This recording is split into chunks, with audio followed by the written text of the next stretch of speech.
Hello, and welcome to this 9th video in the series Reflections on the Bhagavad Gita, chapter 16, and in this particular case, verses 1 to 3.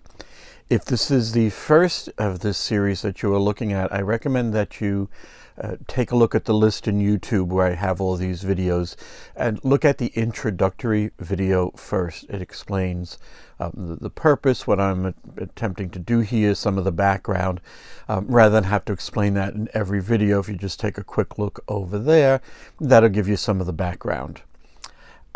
Although it is not necessary to take these in numerical order, it probably is helpful because I refer back a lot to what I've said before as I read through the words that we're reflecting on, or at least that I'm reflecting on here.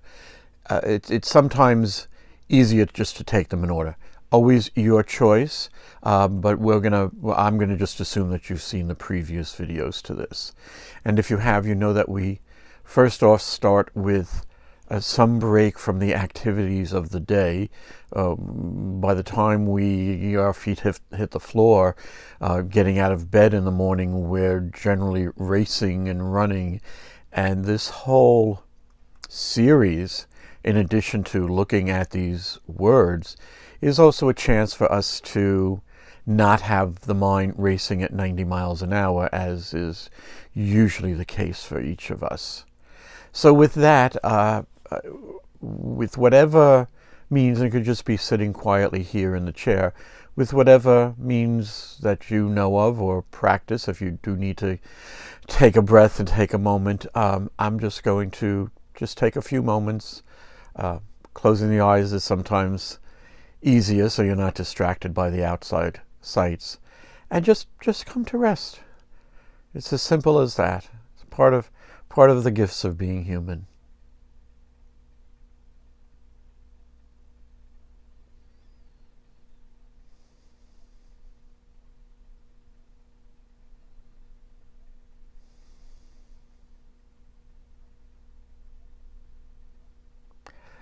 Good.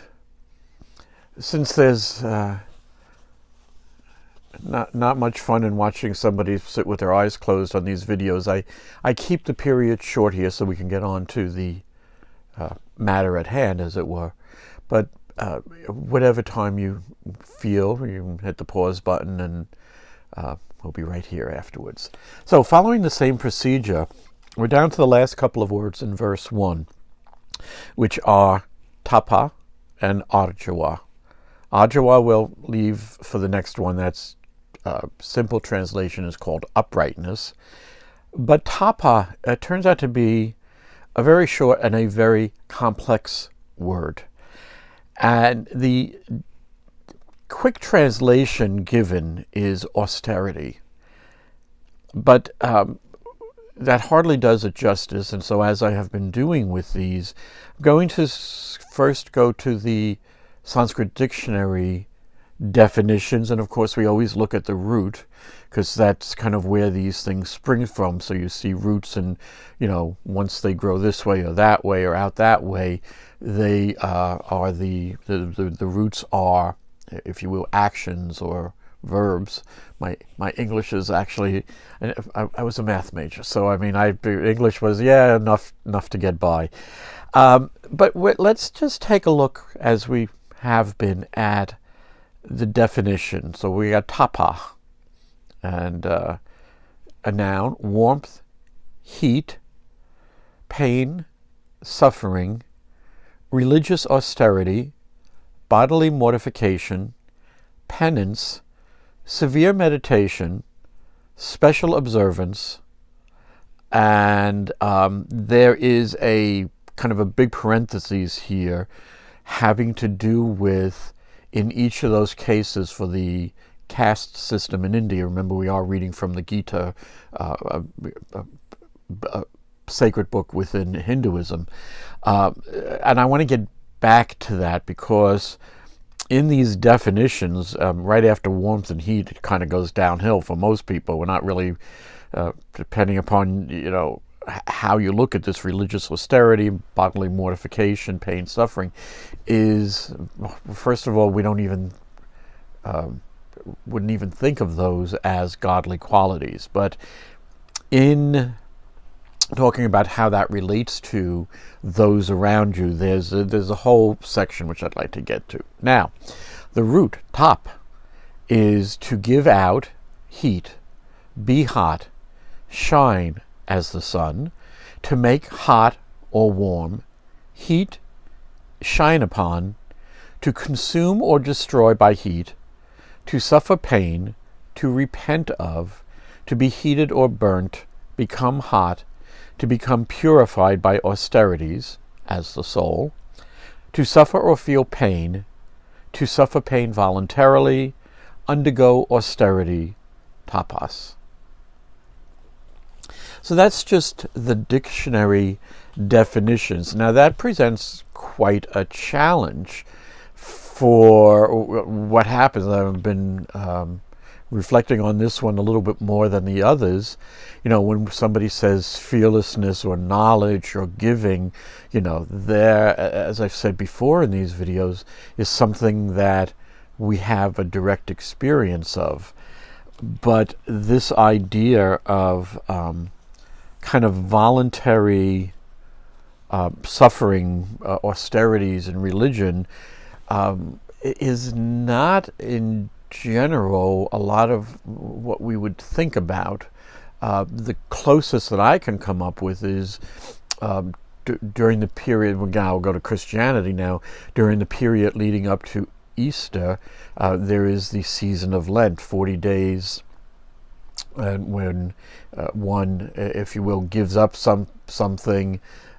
If you're a kid, back when I was a kid, you gave up ice cream because that was a big thing. But with the gentle version of this, not the pain, suffering, religious austerity, and bodily mortification, the kind of gentler version of this is that it is voluntary, that in some way or another, the things that give us great pleasure in life and that we return to again and again, maybe a little bit too much, that we take a little bit of a break from it, and that we, as it is, and the whole idea running through this, I believe already, is voluntarily giving up, voluntarily going through trials or tribulations. So that's one of the things that came out of reflecting upon this. As I've said before, I am not a doctor of religion or even an expert or a casual observer, maybe, of some of the world's religions, but I am really not up on what each of the groups has as their actions in regard to this sort of thing. So again, the only thing that comes to mind for me is the period of Lent, of giving up something near and dear to each of us. Now the other definition, the other thing running through this is I'm just, again, keep reading down here, to be purified by austerities as the soul. So meaning that, we're not throwing our bodies into a fire, but that in some way, and we, as we've been finding, we're almost immediately back to your inner being, in some way a purification of your inner being. I've called them the levels of creation, inward, outward, closer to the source of your being. There's many ways of describing it, but certainly this heat, this warmth, this kind of glow and shine and what have you is not directed, again, at taking yourself and throwing yourself onto a burning fire. However, for purposes of inner being or soul or heart, to clear that out seems to be more in line with what's being suggested here. And As always, I jump all over the place because each of these reflections brings different things to mind. One of them is there is a show that I happen to like on TV that is called How It's Made. It's been on for a very long time, comes out of Canada. They go to various factories and take a look at how anything, how a chair is made, how shirts are made, whatever the case may be. The one that applies here is like, yeah, why is this guy telling us about how things are made? The one that applies here is what happens when they go to a gold, silver, platinum, mercury, any of the metals that need to be refined, that need to be purified, that need to be heated to bring the essence out. Now, these are definitely a case of, if I just said that tapas may not be throwing yourself onto a fire, certainly for the processes being described here, it is in fact exactly that. So one takes gold ore, or ore containing gold, containing silver, and whatever the metal, and puts it through a lot of pain and suffering, if you want to look at it that way, in order to purify it. And these processes generally do involve, crushing, heating, skimming off, what have you. But the details are not important. What is important is the process is one of refining, in this case, through heat. Now, again, I'm picking metals of the earth as opposed to each of us humans sitting here and looking at that process. The mechanism is different, but the process at its heart is somewhat the same, that we carry with us, and I'm probably going to have to do probably a whole series just on the treasure chest and the inner from the New Testament. But in these few words that we've looked at, we again keep coming back to the need to purify the inner being. And so that when we say the godly qualities and how they may be made manifest through each of us here, we are talking about needing to cleanse and purify. And we talked at length about purity of being, and we've talked about it, and here is, if you will, a suggestion on how that process works. And so one way of looking at it is we've got a whole bunch of junk hanging around in the heart, and it of course produces all sorts of ideas in the mind, which then produce actions that we perform. And I just like the analogy, so I keep using it, that if one needs to clean up a lake that is being polluted by some factory or some entity upstream of the lake, while it may be necessary to go down to the lake and pick out the trash and clean up the animals, the ducks, the geese, or what have you that have been impacted, that does not get to the heart of the problem. It's necessary to kind of follow the path back upstream and stop the factory from putting in the pollution. And I at least again, in I always say my opinion, my reflections here, that's somewhat what is being suggested by this purification, by this heat and warmth and burning and shining, that the impurities are in fact burnt out of our heart.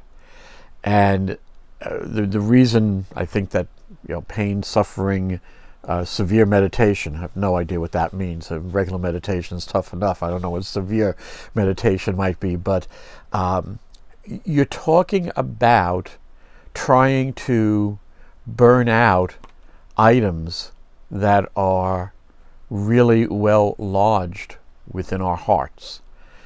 And that is in one way the life's work.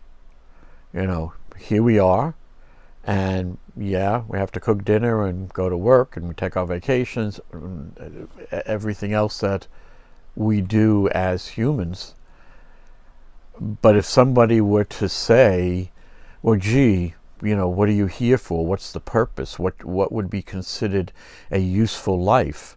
One would be that I had somehow or another cleaned out, purified the heart in some way, that light, the city on a hill, as it's sometimes called, or the inner light, or no man puts a bushel over a candle. I'm doing quick from memory here. But that idea running through a lot of what Jesus says about letting light shine, the way that happens, because of the impurities that we've built up in the heart, how that light gets to from its source out, so that in fact people would see that, is the cleansing of the heart. So while it does kind of have a rather nasty sound to it, nevertheless, just like refining for silver and gold and platinum and what have you, you are willing to undergo this cleansing, this purification, this trial by fire, as we're familiar with that phrase, because the end result is purer, cleaner, shines, lets the light through. So that is kind of the first pass through on this. Tapa, there's more that could be said about it, just as it's, just as with the heat and the austerities and what have you. But I would like to go back to the kind of the big parentheses that was in the original definition here. And let me read that to you. So after all the warmth, the heat, and austerity and what have you, a special observance was said. And as an example, it has a sacred learning with Brahmins is probably closer to it, protection of subjects with Kshatriyas, giving alms to Brahmins with Vaisyas, service with Shudra, and feeding upon herbs and roots with Rishis. Okay, what in the world are we talking about here? Okay, first of all, we're talking about, I should have read this a few more times so my pronunciation was better, but let's just take a look at each of these groups that are mentioned here, the Brahmins or the Brahmins, spelt in the dictionary with ending with M-A-N-S, but I had looked at Wikipedia last night, and usually it really refers to the Brahmin castes. Okay, and so the Brahmin caste are the priests, the learned, who perform various ceremonies within the social system here.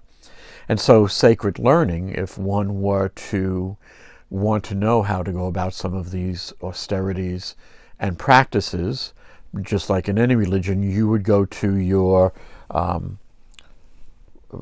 whether it's a priest, a rabbi, your Brahmin, again, I don't know what they're called in each of the various religions.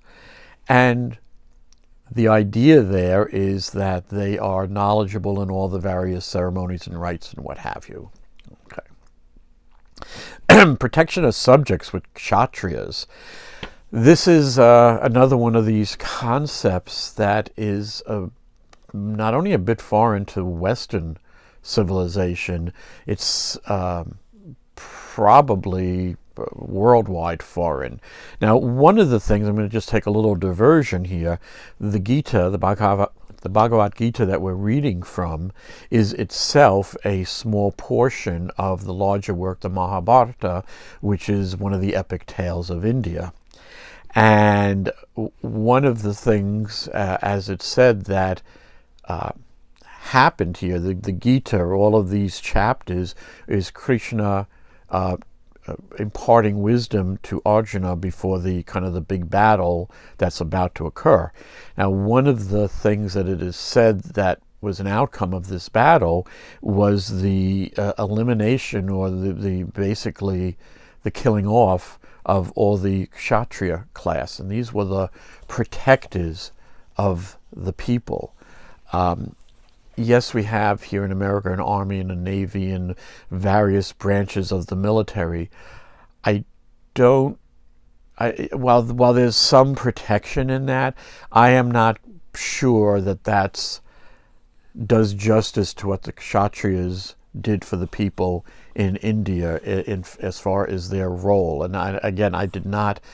It was not to take the time to give you a lesson in Indian history here, but it's just to point out that in each of these cases there are ways of purifying, ways of austerities and practices, some that are for the priestly class, some for the warrior class. The Vaisyas, the next one, giving alms to both the Brahmins and the Vaisyas. The Vaisyas are the good old middle class, as it were, the merchants who are, providing your bread, providing your clothing, the things that you need in life. And finally, service with Shudras. Now, that's a tricky word in the caste system. Considered the untouchables. I would have to do a little bit more reading to understand what's meant by that. But in any event, the austerities, the practices with there, at least according to this, is service, giving. The closest I could think of, and I'm probably wrong in this, but whether or not it's somebody who is homeless or down and out, or just during the past few months with so many people loss of jobs, think of the community centers who gather and give out food. That in a way is a form of religious austerity, a giving that there's no need for you to volunteer at the food bank to help the people, but there's called out something that says people are in need, and is a time to kind of get off your butt and get out there and help those that are in need of help. So all of these, there's one more to go, but all four of these are considered the caste system in India. Again, I am not an expert on that. I'm not sure it would add anything right now. But the general gist of what falls in here is that it's not a one-size-fits-all, because each of these groups perform a different function. So, I am, you aim at what your group is. You don't teach calculus to a bunch of 3-year-olds, and you probably don't bring coloring books to the algebra class. You just always want to line it up and get it in the correct place. Now, the last group here, in quotes, feeding upon herbs and roots with rishis. Again, I just did a quick look up last night. The rishis are the learned and enlightened people. Now, you say, well, what's the difference between that, the priests and the rabbis, and what have you?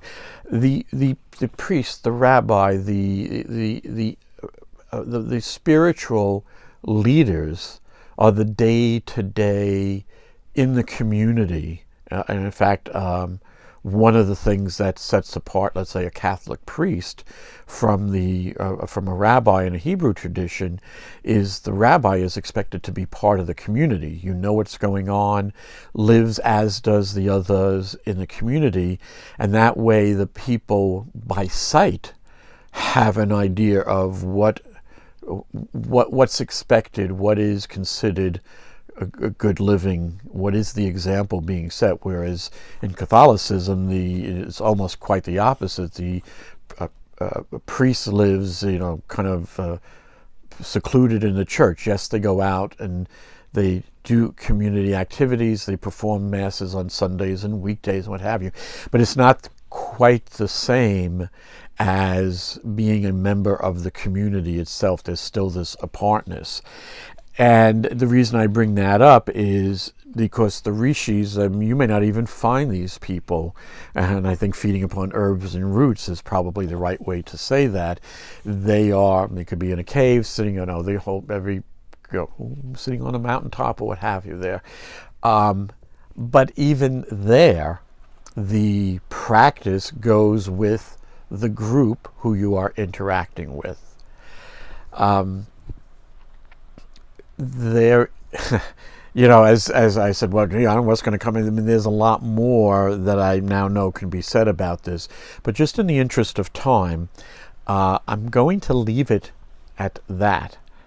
And as always, I take a few minutes in between. You see a very quick cut here, but I take a few minutes in between and take a look, see what comes up, and we return in part 2. So, with that said, I'll be back in a few minutes.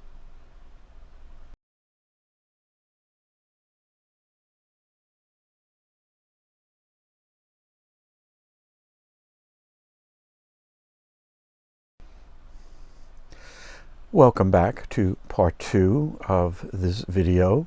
We are looking at the Sanskrit word tapa, loosely translated as austerity. Again, there's any number of directions that this could be taken, but in thinking about some of the things that are both written here and was said, always sometimes concerned that, first of all, these talks are being taken as this is what you should do, which is not the case at all. I'm a great believer that there's very few people who are wise enough to even suggest what people should be doing. And of course, given current conditions, at least here in America, the idea that anybody can tell anybody what might be useful or good for them is practically a shooting offense. And unfortunately, it is a shooting offense these days with people. So what is being done here is looking at what these words are and what they bring up. And, in looking at the purification process that we're describing, one of the things that came to mind was if I were, this is definitely theoretical on my part, if I were to, let's say, have decided that, yes, I'm going to start running let's make them half marathons. My present condition, what have you, it would be the best I could do is give out water along the way to the people who are running by. In order for that goal to be met, I would actually need to do any number of things to do with, eating, walking before running, certainly a bit of research, and there's tons of books out there how to train to run a half marathon or marathon. But the point that I'm making here with what we're reading is that when we're talking about the purification process, when we're talking about austerities and bodily mortifications, first off, understand where this particular verse is aimed at in a particular time that it was given, that the society was quite different, and there was a larger priestly class, the warrior class, and the others listed here. And some of these ideas were just common and accepted. And we talked a few videos ago about the idea of an altar or some place of worship within your house, which is, I believe, very foreign here in America, but wouldn't be foreign in other countries.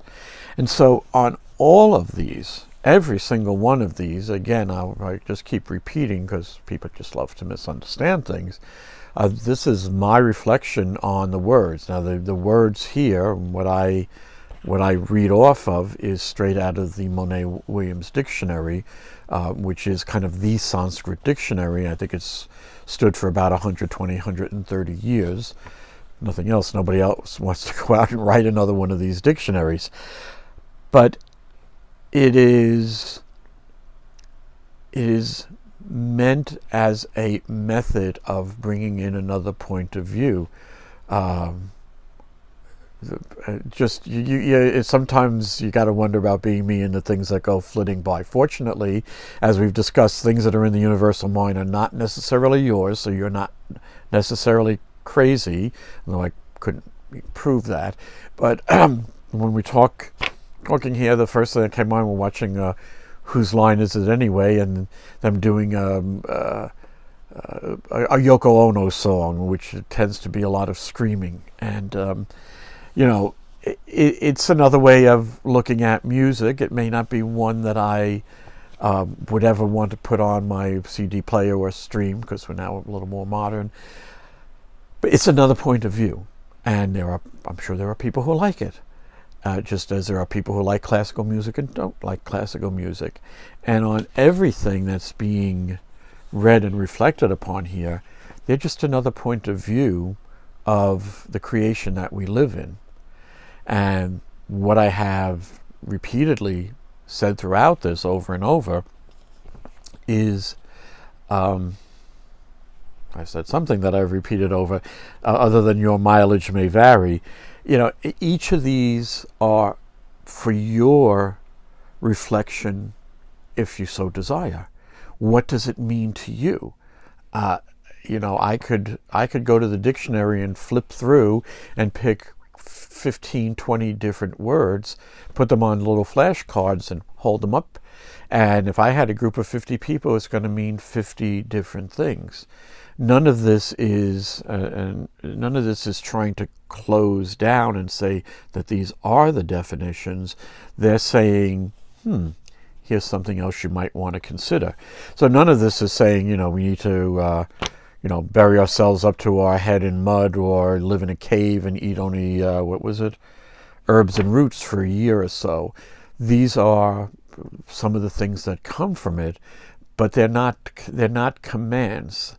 And I think that certainly, in my opinion, most religion suffers from this, is to have, whoever it is who is leading, and I'm not taking away from the trials and tribulations of trying to lead a group, whether you're the rabbi, the priest, the Buddhist monk, or head of the monastery, whatever it is. Trying to lead any group of people is a chore. I just recommend reading Dilbert. That's the corporate view of it, but the religious view has the same problem. You're standing there in front of people, trying to, in a way, get them going in a different direction. And of course, everybody has their own point of view, and that's part of the beauty of the creation too. We all come at it a little differently. Now, for civilization to survive, it is necessary that we hear a little bit of this, because there's limits to how much you can be yourself and not be a danger to society. So when we talk about whatever was on this list here, it's just what the words are bringing up, and it's just what's being said here. And it's always up to you, the listener, you, the individual, to say, makes sense, doesn't make sense, something calls to me, doesn't call to me. There are some teachers, I will mention too, Gangaji, who you can find her videos out here on YouTube, or just go to her site, and Nisargadatta, who's famous for, as it were, the book I Am That. If you listen to what they have to say, they would take, in a way, they would take this and throw it out the window and say, you don't need religious austerities. You don't need to sit on a mountaintop. And that is actually correct. However, not everybody, despite that being true, that you could just, drop everything and, come to your being in a nanosecond. Most of us are not that close to there. And so that we do find ourselves in need of help along the way, in need of instruction along the way, and in need of a bit of practice. Ultimately, I think we've done the whole Carnegie Hall example in a previous video here. Ultimately, yes, no matter how many things are written down here, no matter how many practices your religion give you, ultimately you've got to throw them all out the window and you know, just stop practicing. It's time to perform.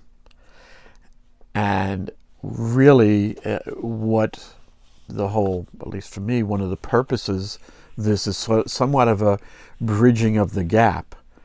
Now, again, not to say that you couldn't come to full understanding of who you are like that. If you will, most of the Zen stories are to bring the student to that state. Okay, whether it's the sound of one hand clapping, moo, whatever that is, looking to break the bonds of ignorance and all the stuff that you've been carrying around. What is suggested in the Gita here is various religious austerities as a way of doing that. Other teachers or leaders will say you don't need all of those things, just come to yourself immediately. Most of us, though, are in the prodigal son category. We need to go out there and find out for ourselves that, had it good. But no, we've got to go wandering around and looking for things and have shiny cars and speedy boats and what have you, which, again, there is nothing wrong with. But it takes you, it has the potential, and unfortunately for most people, not only has the potential, but does take them away from themselves. And so this kind of, roundabout on what we're reading here is not the suggestion that, we go out and pick up the books, how to mortify your body through various things, ashes on the face and, as I said, up to your neck in mud, living on herbs and roots in the caves. Go to it if you want to, but most of us are not in that position. Most of us, have to get on the interstate or the local highways to get to our job and back, and families to take care of. And in fact, the School of Practical Philosophy, which I mention often in here, is often called the way of the householder. And because most of us can't go live in a cave. We aren't the priests. We're not the warrior class. I mean, there was a great deal that goes on just with that. But for the average person who's watching this on YouTube, well, I think we're up to 3 people now. For the average person, it is a balance of life and whatever religious duties that you feel you want to take up. And of course, many people don't feel the need to take them up at all. And that's fine. That's, again, it's always your choice. But as I have said repeatedly in this, if you did do that, would you find things better or not? I can't answer that. Only you can answer that. But at least, as I will say once more, at least it puts another sound out there. It is non-hateful, it's non-aggressive, it's non-harmful. Plenty of that available right now. Not many people talking about performing good works to those around you. And I am not in any way excluding, at this particular time, anybody who's out there trying to help those of us in need, whether it's from the virus, from the lack of a job, or from any other thing that has befallen us. If you are in a position and are doing that, on all of these, you take this, once you're doing that, you take this and you put it in the fire. Another great story about burning the Diamond Sutras. You'd have to look that up. I don't have time for the whole of it. But again, when you get to Carnegie Hall, practice time is over, people. Shine, shine, shine. Get out there and shine. All right, I'm going to leave it at that for now. If you didn't get the message, what do we say at the end of these videos? There's always plenty of cat videos out on the internet. Enjoy, and until next time.